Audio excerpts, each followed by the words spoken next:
Joining us now to discuss is John Hanna, a senior fellow at the Jewish Institute for the National Security of America, also National Security Advisor to former Vice President Dick Cheney. John, wonderful to have you on the program. Thank you. Thank you for having me. So we know that the Trump administration has already approved $825 million, that arms sale to Ukraine. What are your thoughts on these updates on the talks and this potential air assistance as well? Well, I think it's badly needed. We just went through the last couple of weeks where I think President Putin manipulated the United States and the rest of the world to believe that he was ready for a ceasefire to end this war, for a direct meeting with President Zelensky, and he was prepared to entertain serious security guarantees for Ukraine going forward. All of those things proved to be utterly false. Putin hasn't changed his position one iota. And now I think it's time for the United States to lead Ukraine and Europe in resetting the diplomatic table and, again, changing the balance of forces so President Putin is forced to face the fact that he needs to end this war or the pain on Russia will only get worse. Yeah, and this week, it did mark a significant escalation. This was the worst death toll since that Alaskan summit. So this pattern appears to be clear at this point, with Putin involved in negotiations for months now. Is it time for these tough sanctions on Russia? And what has been the holdup on that thus far? Well, there's no question. I mean, the meeting between President Putin and Steve Witkoff came 2 days before that deadline that President Trump had set, that if there wasn't a ceasefire, he was going to impose crippling economic sanctions on Putin.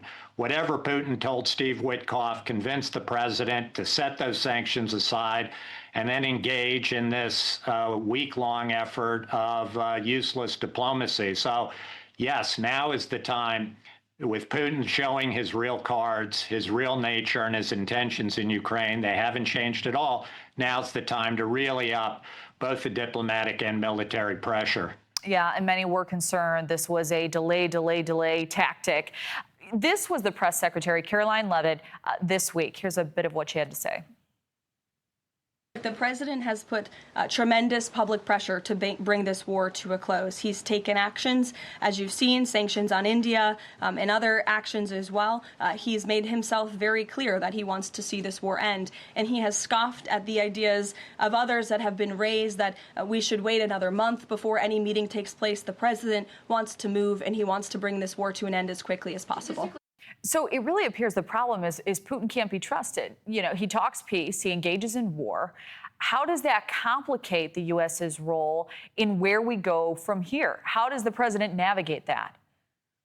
I think the president's got to follow his instincts when he set that deadline for the crippling economic sanctions, that he's got to see he's given Putin every single possible chance to show that he's prepared for a serious end to this war, for a deal that leaves Ukraine, even if it's not without all of its territory, leaves it as an independent, sovereign state that is able to ensure its own security. And Putin, time and time again, has shown he's not interested in that. He's slapped the president in the face. He's pushed away his outstretched hand.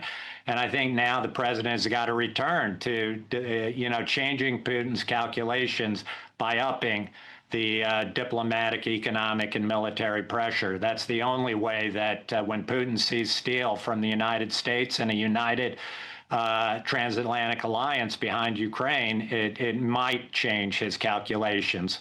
Yeah, well, we will stay tuned for the strategy in 2 weeks. John Hanna, great to have your voice. Thank you very much for weighing in. Thanks for having me.